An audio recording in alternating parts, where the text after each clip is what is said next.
خطبہ نمبر 192 آپ علیہ السلام کے خطبے کا ایک حصہ۔ خطبہ قاسیہ۔ اس خطبے میں ابلیس کے تکبر کی مذمت کی گئی ہے اور اس امر کا اظہار کیا گیا ہے کہ سب سے پہلے تعصب اور غرور کا راستہ اسی نے اختیار کیا ہے، لہذا اس سے اجتناب ضروری ہے۔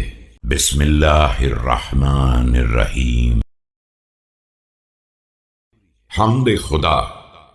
الحمد لله الذي لبس العز والكبرياء واختارهما لنفسه دون خلقه وجعلهما حما وحرما على غيره واصطفاهما لجلاله وجعل اللعنة على من نازعه فيهما من عباده۔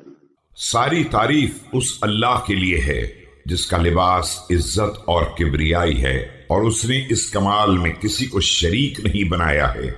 اس نے ان دونوں صفتوں کو ہر ایک کے لیے حرام اور ممنوع قرار دے کر صرف اپنی عزت و جلال کے لیے منتخب کر لیا ہے، اور جس نے بھی ان دونوں صفتوں میں اس سے مقابلہ کرنا چاہا ہے اسے ملعون قرار دے دیا ہے۔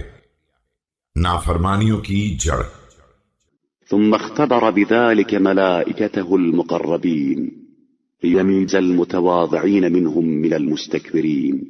اس کے بعد اسی رخ سے ملائکہ مقربین کا امتحان لیا ہے تاکہ تواضع کرنے والوں اور غرور رکھنے والوں میں امتیاز قائم ہو جائے۔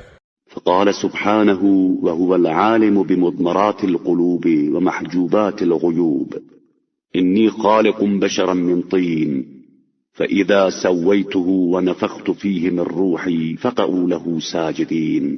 اور اسی بنیاد پر اس دلوں کے راز اور غیب کے اسرار سے باخبر پروردگار نے یہ اعلان کر دیا کہ میں مٹی سے ایک بشر پیدا کرنے والا ہوں، اور جب اس کا پیکر تیار ہو جائے اور میں اس میں اپنی روح کمال پھونک دوں تو تم سب سجدے میں گر پڑنا۔